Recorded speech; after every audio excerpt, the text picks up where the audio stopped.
Cuando construyes algo con tus propias manos, cada clavo se convierte en una huella en tu memoria.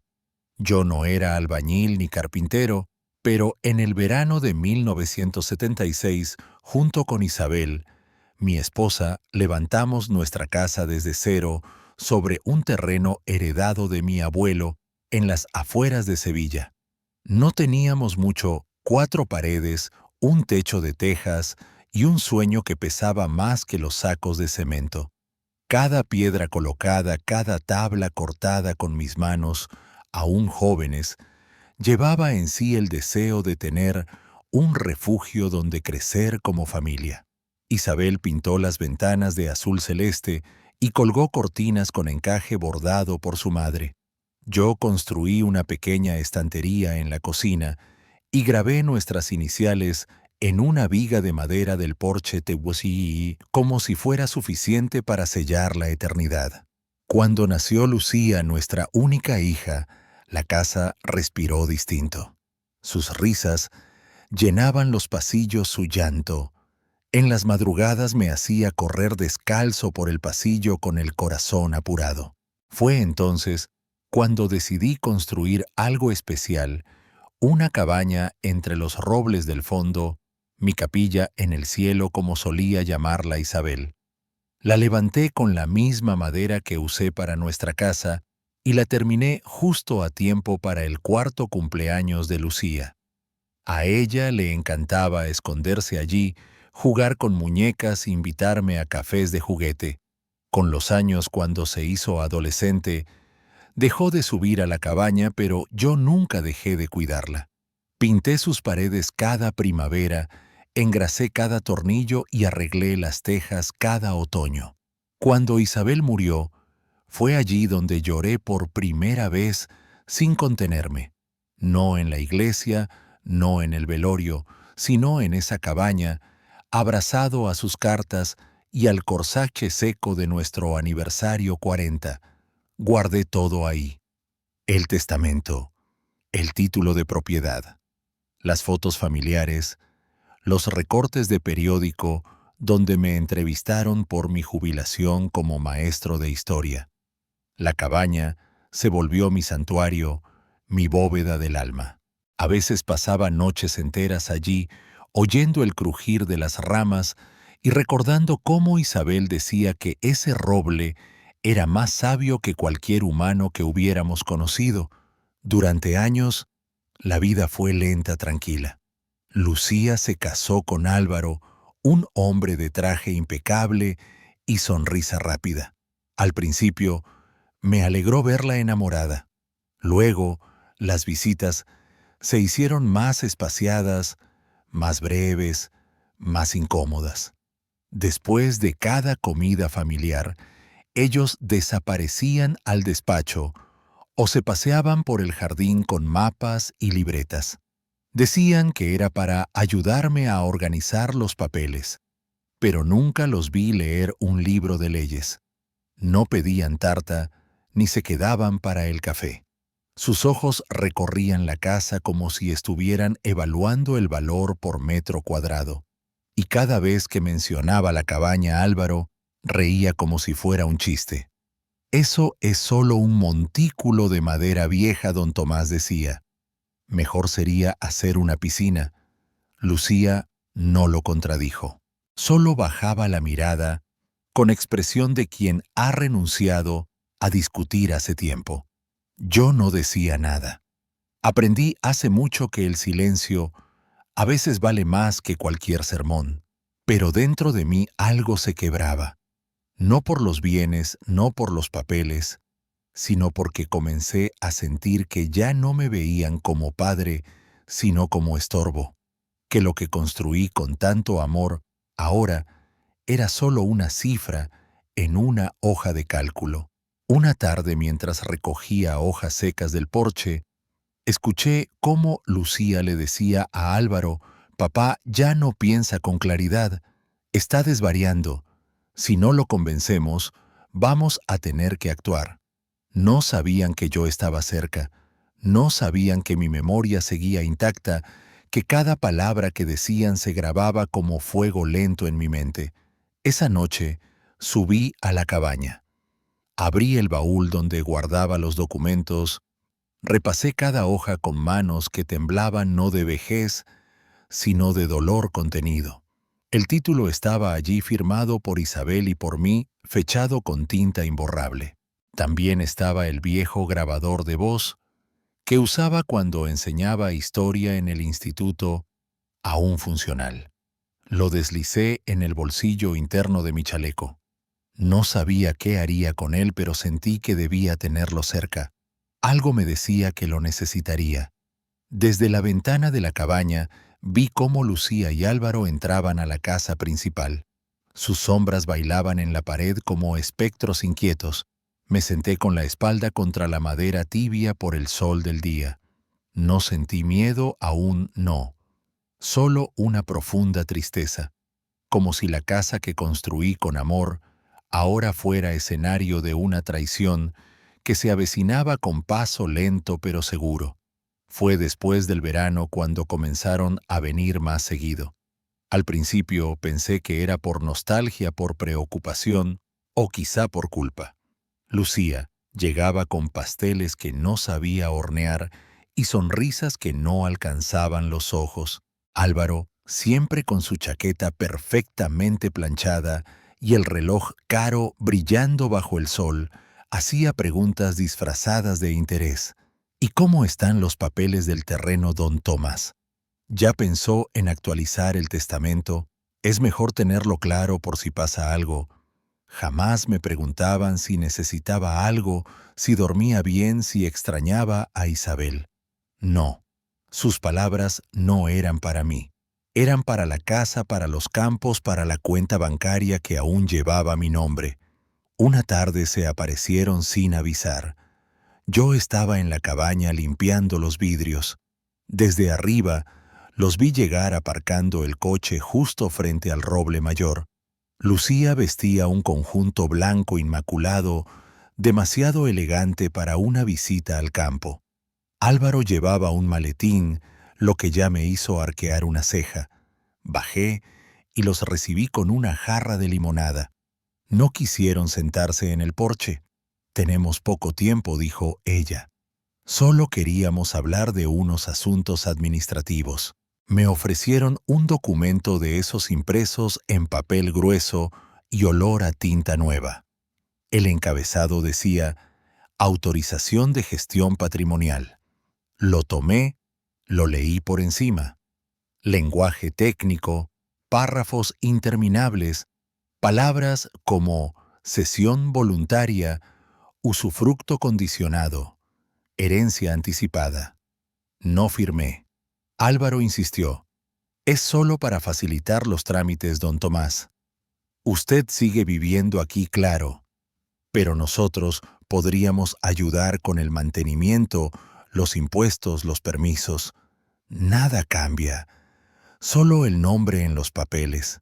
Lucía se mantuvo en silencio. Tenía esa mirada que usaba cuando era niña y quería algo que no podía tener, fija, tensa, casi dolida. Yo los miré sin decir nada. Cerré la carpeta y la dejé sobre la mesa.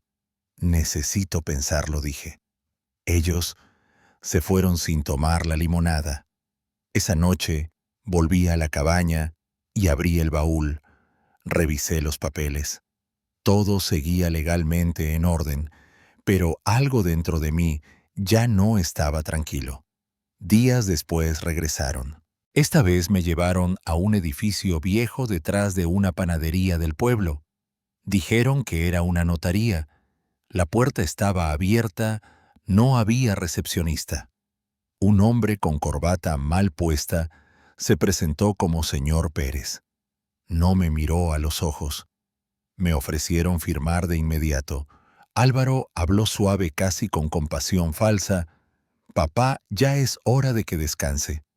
Esto solo facilita que nosotros administremos todo mientras usted, bueno, mientras disfruta sus últimos años. Yo no firmé. Me levanté, les agradecí por el paseo y salí. Lucía se enfadó. Álvaro apretó los dientes. Nadie dijo adiós. Fue entonces cuando supe que no era solo codicia, era impaciencia. Querían lo suyo y lo querían ya. Comencé a notar cosas extrañas. Las cerraduras se cambiaban sin que yo lo pidiera. Álvaro aparecía con arquitectos para valorar el terreno. Lucía recorría la casa con aire de dueña, dando órdenes a una empleada que yo jamás contraté. Una noche, mientras me preparaba un té, la escuché decir por teléfono: «Si no lo conseguimos por las buenas, hay otras formas». La sangre me hirvió, pero no dije nada. Solo tomé el grabador del baúl, lo escondí en mi chaleco, y desde ese día lo llevé conmigo a todas partes. Comencé a grabar cada conversación. Guardé copias de los documentos, fotografías, capturas de pantalla, todo. Hablé con Clara, la abogada que fue amiga de Isabel y compañera de lucha en los años oscuros. Ella no preguntó mucho, solo me dijo: «Documenta todo y no les muestres ni un segundo de debilidad». Seguí su consejo al pie de la letra. Guardé los archivos en una memoria USB que escondí bajo una baldosa suelta en la cabaña. Empecé a escribir un diario. Cada frase que decían, cada mentira, cada amenaza velada. Lucía dejó de llamarme papá. Ahora me decía Tomás cuando quería que firmara algo. Álvaro ya no ocultaba el desprecio. Me hablaba como si fuera un mueble viejo que estorba, como si mantenerme con vida fuera un gasto innecesario. La casa se volvió fría. Y aún así yo no me fui, porque algo me decía que si yo cedía, ellos ganarían. Y eso no lo iba a permitir. Una tarde, mientras miraba desde la ventana de la cabaña, los vi paseando por el jardín hablando en susurros. Ella decía: «Es cuestión de días.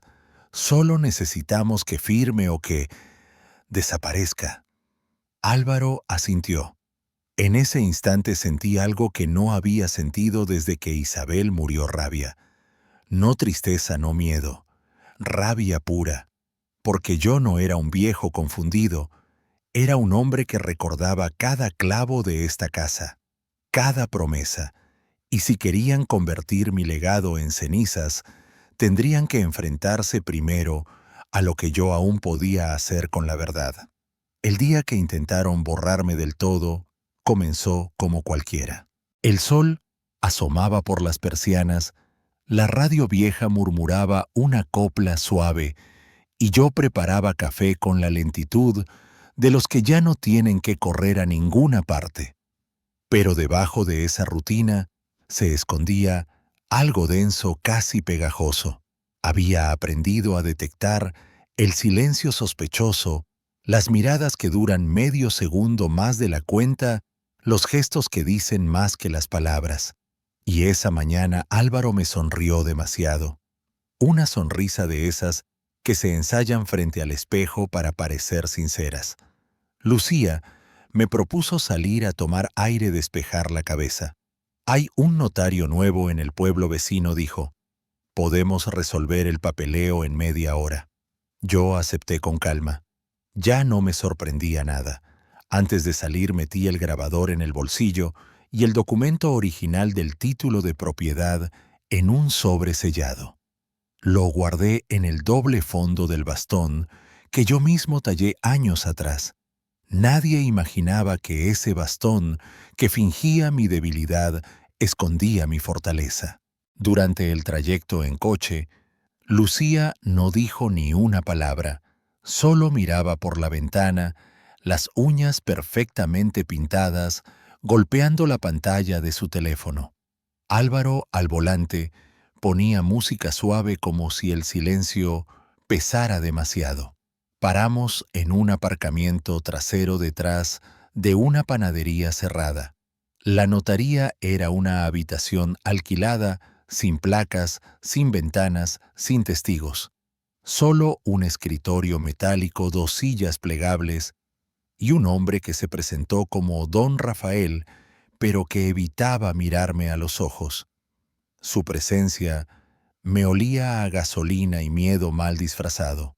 Álvaro sacó un bolígrafo elegante y dijo: Papá es solo una autorización de gestión, nada legalmente vinculante. Confía en nosotros. Lucía se acercó, apoyó la mano en mi hombro como si aún supiera cómo tocarme con ternura. Es solo por si pasa algo, para mantener todo en orden. Yo no respondí. Miré el documento. Eran más de 20 páginas llenas de cláusulas oscuras, lenguaje ambiguo, referencias cruzadas a parcelas, herencias condicionales y cesiones irrevocables. No era una autorización, era una cesión total. Cuando levanté la mirada, Lucía sonrió con los labios, pero no con los ojos. Trajimos un médico. Está listo para declarar que ya no estás en plenas facultades mentales. La próxima semana puede presentarse ante el juez. Si firmas, hoy todo se queda en familia. Si no, bueno, el tribunal decidirá. Me dolió, no por el contenido, sino por la frialdad, por escuchar a mi hija hablarme como si fuera un mueble viejo que debía ser subastado antes de que se pudriera del todo. Álvaro murmuró sin mirarme: «Estás cansado, papá. Has vivido lo suficiente. Solo queremos ayudarte a cerrar este capítulo». Yo tomé el bolígrafo, pero no para firmar. Lo observé. Liso metálico, sus huellas digitales ya marcadas. Lo guardé en el bolsillo interior de la chaqueta. Lo pensaré, dije. Lo llevaré a casa, lo leeré con calma. Lucía tensó los labios. Eso no es una opción, Tomás. Firma aquí. Ahora. Yo sonreí. Esperaban que firmara medio siglo de trabajo en una sala sin testigos. ¿De verdad piensan que viví 80 años siendo ingenuo? Me levanté despacio, tomé mi bastón y salí. No miré atrás. Esa noche, el silencio en la casa era demasiado perfecto. No ladraban los perros del vecino, no pasaban coches, ni siquiera se oían grillos. En la cocina, mientras preparaba mi infusión de valeriana, escuché sus voces desde el patio trasero. Estaban junto al roble. Lucía hablaba bajo pero clara. Si duerme en la cabaña esta noche, todo será más fácil. Cortamos la luz, rociamos queroseno. El incendio parecerá un cortocircuito. Nadie sospechará. Álvaro respondió: «¿Y si encuentran el cuerpo?». Lucía dijo sin titubear: «No lo harán. Dirán que fue un accidente. Es viejo, frágil. Cenizas no hablan». No temblé, no me desmayé. Solo me senté en mi sillón, encendí la lámpara de lectura y activé el grabador que descansaba bajo el apoyabrazos. Tenía lo que necesitaba. Esperé a que se acostaran.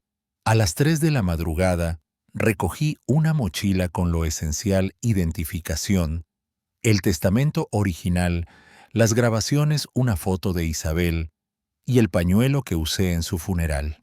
En el bastón guardé una copia del pendrive con todos los documentos.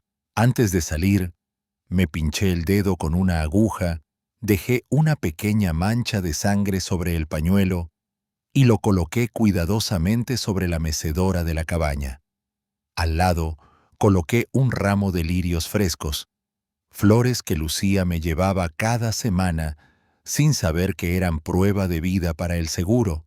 En la base del florero, escondí un pequeño dispositivo GPS que mi amiga Clara me había enviado años atrás. Por si alguna vez desapareces sin querer, me había dicho en broma. Esa noche me fui sin ruido. Salí por la verja trasera y tomé un viejo sendero entre los olivares. Caminé por horas hasta llegar al convento, donde Clara me esperaba 3 provincias al sur. Me recibió sin sorpresa, con un café caliente y un abrazo firme. Sabía que intentarían algo, dijo, pero no pensé que usarían fuego. Siempre eligen fuego, respondí. Es el único lenguaje que entienden los cobardes. A la mañana siguiente, el cielo estaba completamente despejado. Ni una nube, ni una brisa. Clara me despertó con una taza de café y una noticia que me atravesó como cuchillo. Lo hicieron. ¿Qué hicieron?, pregunté. Quemaron la cabaña esta madrugada. La policía local lo calificó de accidente eléctrico. No encontraron cuerpo, pero... Se detuvo. No necesitó terminar la frase. El plan había sido ejecutado. Y según todos, yo estaba muerto. Encendimos la pequeña televisión del convento. En el canal regional, los titulares no dejaban lugar a dudas. Hombre mayor fallece en incendio rural. Presunta víctima, Tomás Rivas, 82 años. Lucía apareció frente a las cámaras con gafas de sol y voz temblorosa.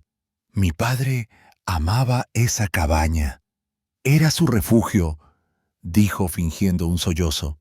Álvaro sostenía una foto mía, una de hace años, en la que aún sonreía con la camisa a cuadros que Isabel me regaló.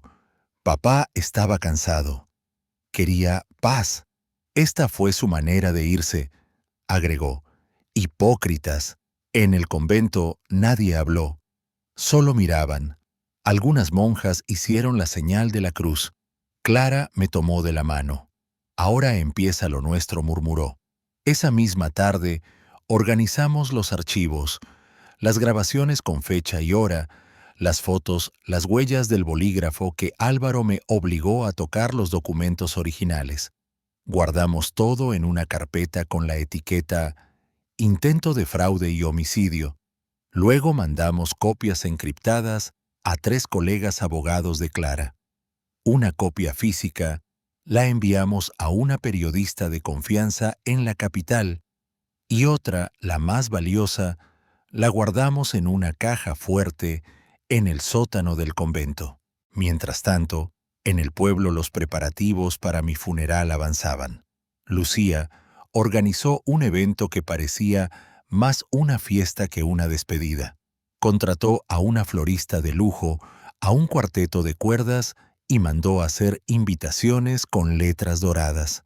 Celebración de vida las llamó, pero no había tristeza, había expectativa, porque con mi muerte ellos eran millonarios. La aseguradora les aprobó el pago 1.7 millones de euros, el dinero de mi seguro de vida, el de la herencia, el de Isabel, el nuestro. Una tarde, mientras Lucía ensayaba su discurso frente al espejo y Álvaro hablaba con un agente inmobiliario por teléfono, se emitió el primer reportaje especial. La periodista a quien enviamos el material hizo su trabajo. Mostraron mi rostro, vivo, lúcido, serio, sentado en un banco de madera frente al convento. Buenas noches. Si están viendo esto es porque creían que estaba muerto, pero no lo estoy. Estoy aquí. Y tengo pruebas. Esa frase marcó el comienzo del fin para ellos. El reportaje incluyó las grabaciones. Lucía diciendo rociaremos queroseno Álvaro, preguntando si el seguro pagaría sin cadáver. También incluyeron la escena de la falsa notaría, el bolígrafo con huellas, las amenazas, los documentos falsificados y mi testamento original. Las redes sociales estallaron. Justicia para Tomás se volvió tendencia. Frente a mi antigua casa comenzaron a llegar vecinos antiguos, alumnos desconocidos. Algunos traían velas, otros carteles. La tierra no vale una vida. Creyeron que estaba solo. No lo está. Al día siguiente la policía llamó a Clara. Querían hablar conmigo. Les abrimos las puertas del convento. Me entrevistaron durante horas. Todo lo relaté con precisión de bibliotecario. Fechas, nombres, palabras exactas. Les entregamos las pruebas. El fiscal local se movilizó de inmediato. En menos de 24 horas, Agentes llegaron al evento de celebración organizado por Lucía. Fue un escándalo. A mitad del brindis con champán, entraron dos oficiales y les pidieron que los acompañaran. Lucía gritó. Álvaro intentó huir por la puerta trasera. No llegaron lejos. Mientras eran esposados, la cámara de la reportera los enfocaba. Yo observaba todo desde el convento, sin rencor pero con firmeza, no por venganza, por justicia, porque no se puede permitir que el amor se convierta en excusa para el crimen. El juicio estaba por comenzar y yo ya no era el anciano olvidado que deambulaba por su finca. Era don Tomás Rivas, el hombre que regresó de entre las cenizas con la verdad como escudo. El juicio se celebró un miércoles por la mañana. El edificio del tribunal estaba colmado, no por el morbo, sino por el eco que el caso había provocado en todo el país. Ancianos con bastones, mujeres mayores, con pañuelos en el pelo, estudiantes de derecho, reporteros de diarios locales, todos estaban allí en busca de algo más que espectáculo, buscaban justicia. Entré por la puerta principal con el paso lento pero firme. Llevaba el mismo traje azul marino que usé el día que enterré a Isabel. Clara caminaba a mi lado recta, serena, con la carpeta de pruebas bajo el brazo y el temple de quien ha peleado muchas batallas. Al fondo de la sala, Lucía y Álvaro ya estaban sentados. Ella vestía de negro, el cabello recogido en un moño sobrio. Él parecía haber envejecido 10 años en una semana. No me miraron. El juez don Ernesto Barral, de voz profunda y cejas fruncidas, llamó al orden.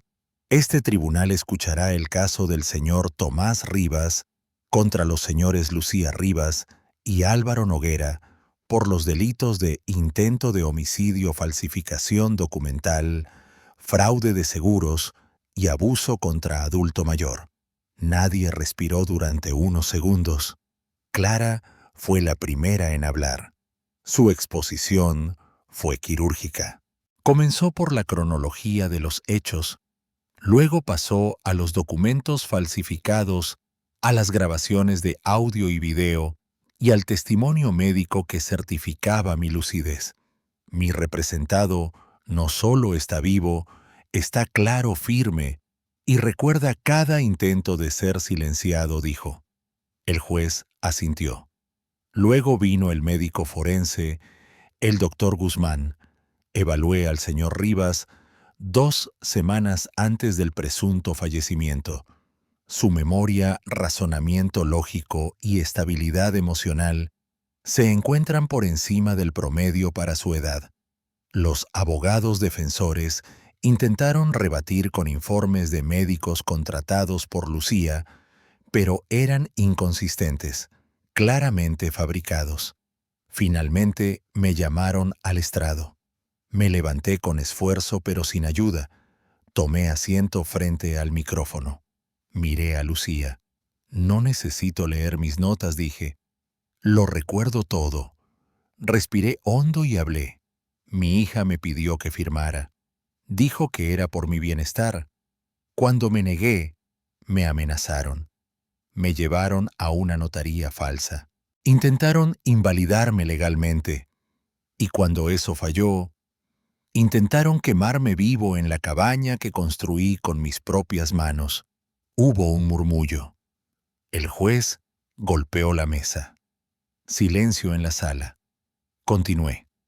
Ella, la que está ahí sentada, dijo con su propia voz, «El incendio parecerá un accidente». Él preguntó si el seguro pagaría sin cadáver. Yo lo escuché. Lo grabé. Y por eso estoy aquí. No por venganza, sino porque merezco morir en paz, no en cenizas. Me bajé del estrado con el aplauso contenido del público. El juez advirtió que no se permitía manifestación, pero en sus ojos había algo parecido al respeto. Luego fue el turno de Lucía. Su abogado la empujó a hablar. Se levantó temblorosa y apenas pudo decir, «Papá, yo...» Pero no terminó. Álvaro ni siquiera lo intentó. Su silencio fue su condena. La sentencia llegó 3 días después. El juez leyó los cargos uno por uno. Intento de homicidio culpables. Fraude documental culpables. Abuso contra persona mayor culpables. Se ordenó su ingreso inmediato en prisión preventiva mientras se tramitaba la condena definitiva. La sala entera exhaló como si contuviera la respiración desde hacía días. Pero lo más importante vino al final. El juez miró directamente a Lucía y dijo: «Han traicionado no solo la sangre, sino la memoria de un hombre que lo dio todo por ustedes. No heredarán ni una piedra de esa tierra. Todo será restituido al señor Rivas». Y con ese martillazo final, no solo se selló el juicio, se restauró la verdad. Esa noche de vuelta en el convento, me senté en la galería junto al jardín. Clara trajo 2 copas de vino y brindamos sin palabras. El aire olía a jazmín y tierra húmeda. Por primera vez en muchos años dormí profundamente.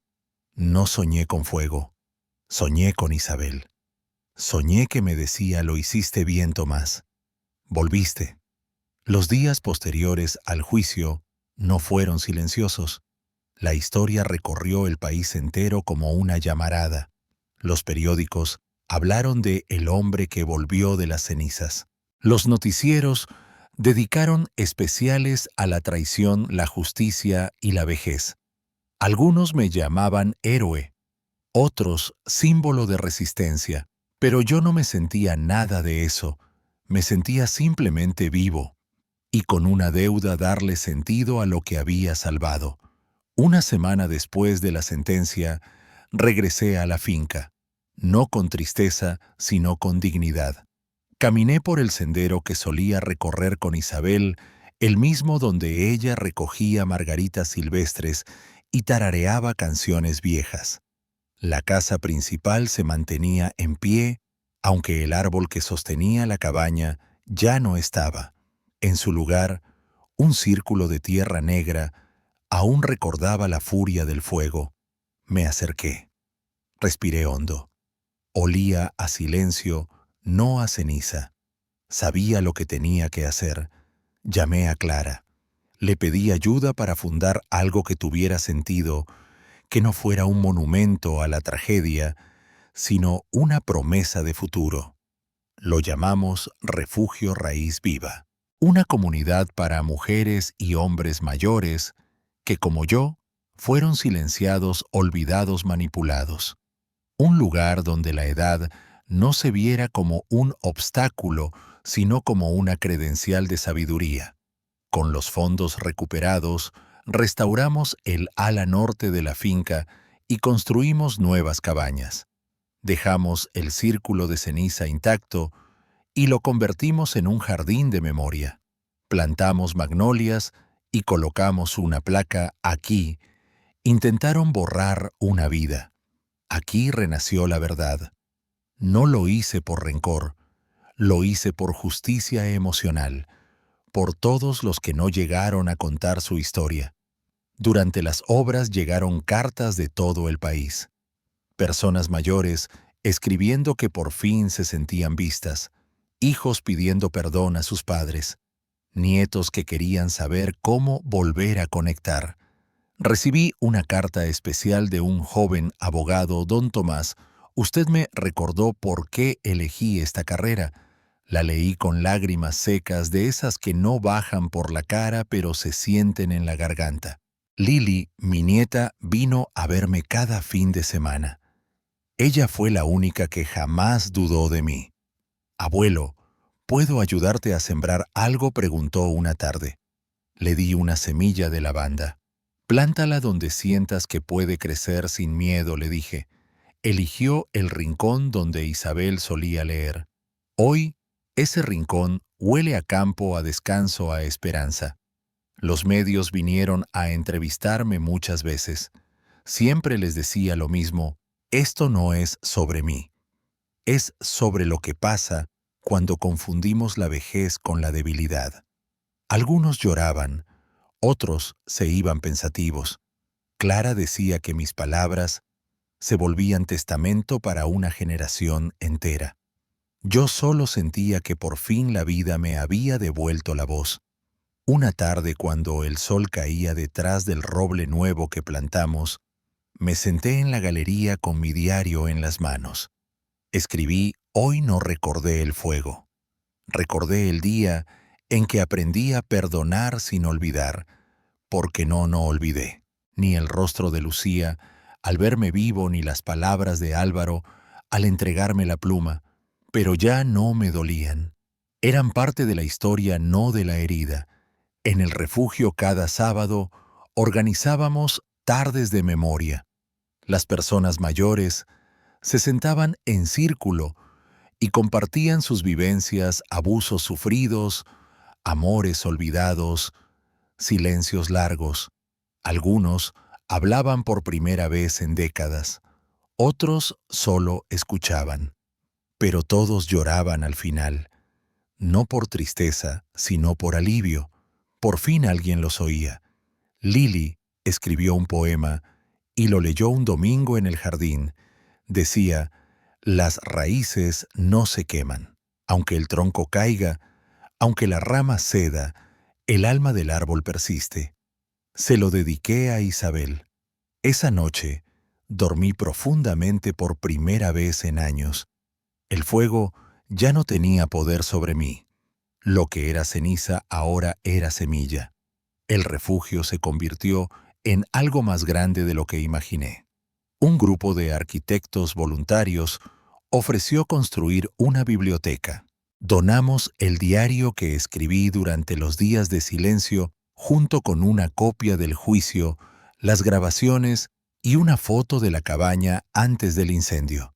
Lo colocamos en una vitrina de cristal, con una frase grabada: testigo que no ardió. Un senador nos visitó. Una exalumna mía de la biblioteca trajo a su madre. Ella creía que estaba sola, me dijo.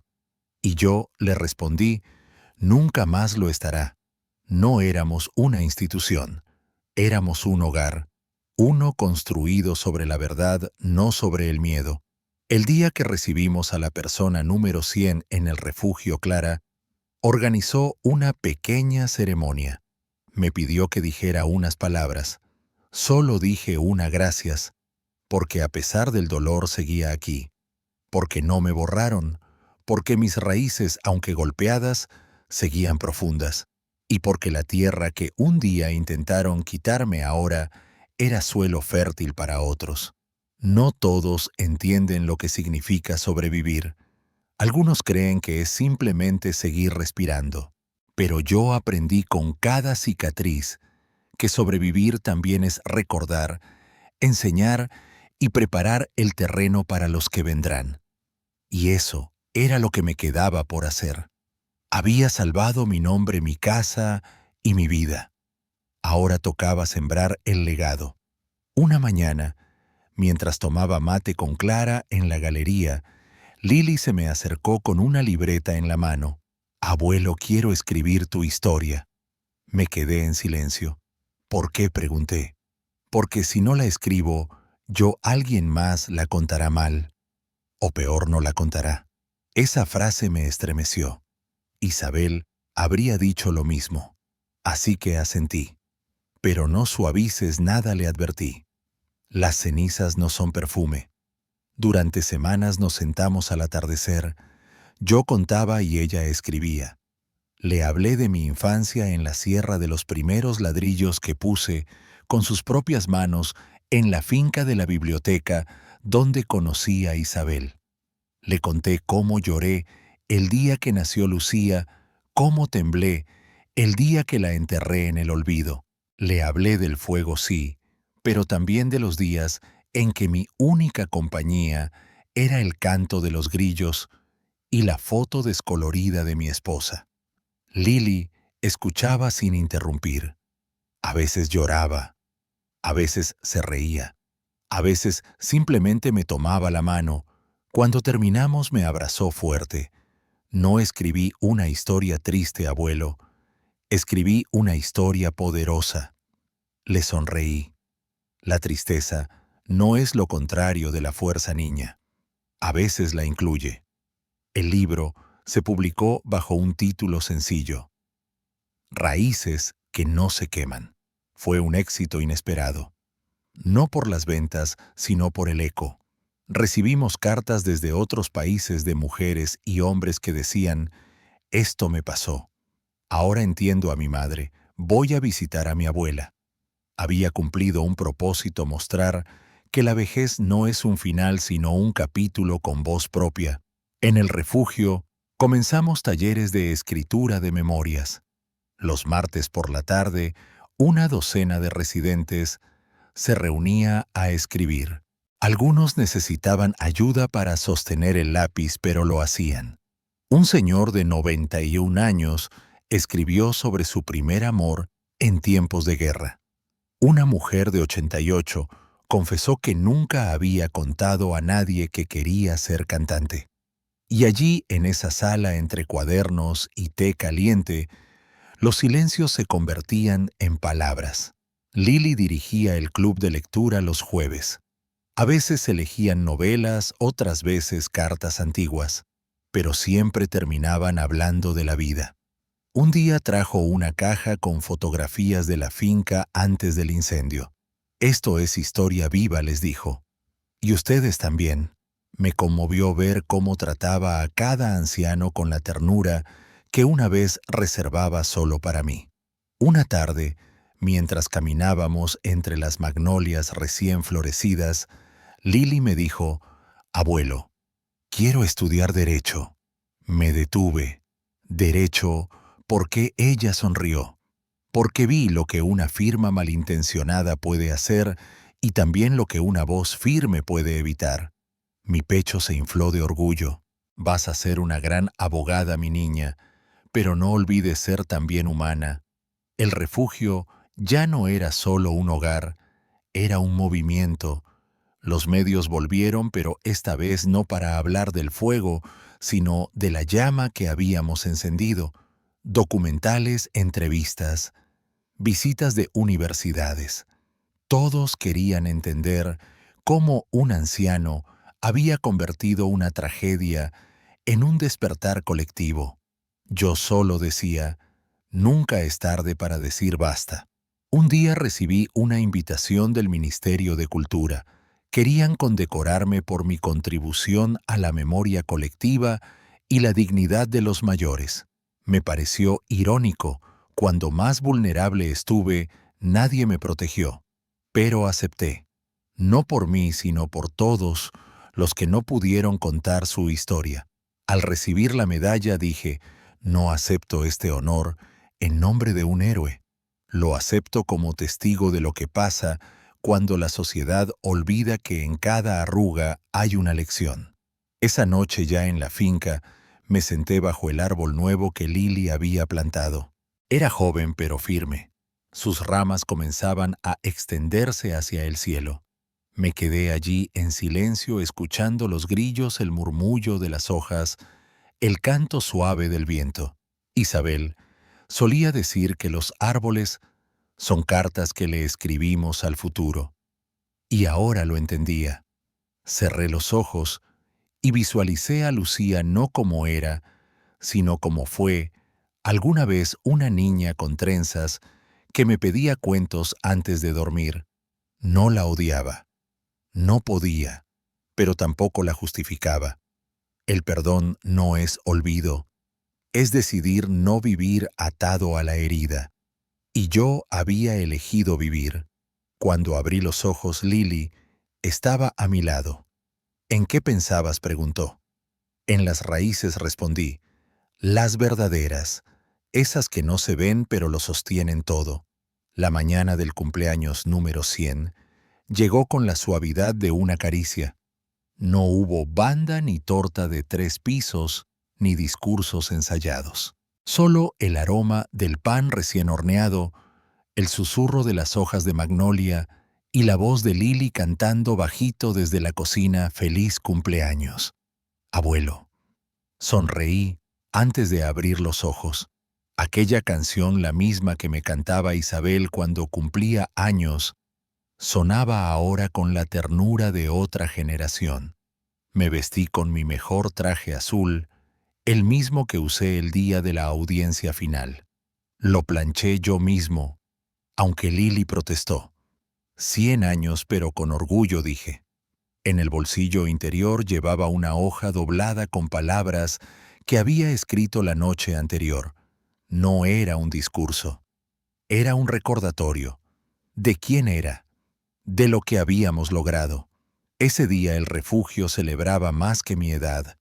Celebrábamos el aniversario del centro, 5 años desde la quema de la cabaña, 5 años desde que decidí no morirme en silencio, 5 años desde que Lily y yo empezamos a contar la verdad.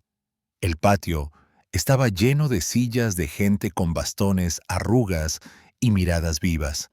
También había niños, voluntarios jóvenes, estudiantes y periodistas, claro. Siempre hay periodistas cuando las llamas ya se apagaron, pero esta vez no me incomodaban.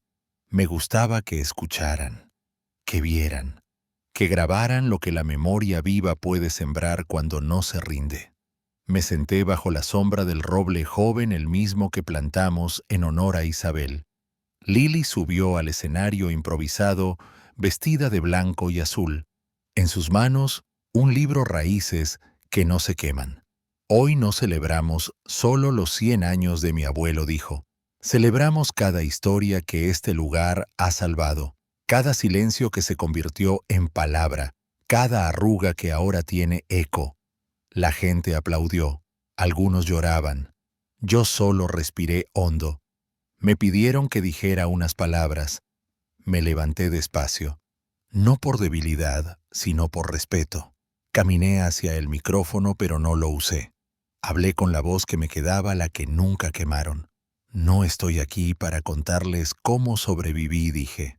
Estoy aquí para decirles que todos tenemos una historia que merece ser recordada, y que a veces la justicia no llega con sirenas, sino con semillas. Lily se acercó y me tomó de la mano. Abuelo, ¿te acuerdas de lo que decías cuando pensabas que nadie te escuchaba? Sonreí. Claro, decía, están subestimando a un viejo que aún tiene memoria. Todos rieron. Después de los discursos, plantamos un nuevo árbol. Un almendro esta vez. Lo plantaron 4 residentes del refugio, con las manos temblorosas pero decididas. Le colgaron un cartel que decía «Memoria viva». Mientras ellos lo cubrían de tierra, un grupo de niños se sentó a sus pies y comenzó a leer cuentos escritos por los propios ancianos. Más tarde me senté en la galería con mi té. Observé a Lily hablando con una joven estudiante de periodismo. Le señalaba el roble, la cabaña reconstruida, las fotos en la galería. Y yo comprendí algo, que ya no era necesario que yo contara la historia, porque ya no era solo mía.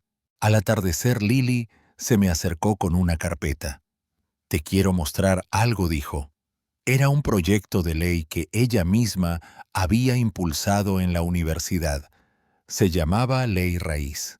Buscaba proteger legalmente los bienes de adultos mayores ante la manipulación de familiares o herederos.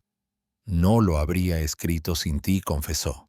Mis ojos se llenaron de orgullo, no por mí, sino por todo lo que sobrevivimos para que esto fuera posible. Esa noche, Lily y yo caminamos bajo el cielo estrellado. El refugio estaba en silencio, pero lleno de vida. Gente leyendo, escribiendo, compartiendo historias. Y pensé, esto es victoria. No el castigo, no el juicio, sino esto, una comunidad viva que no permite que nadie más se extinga en la soledad.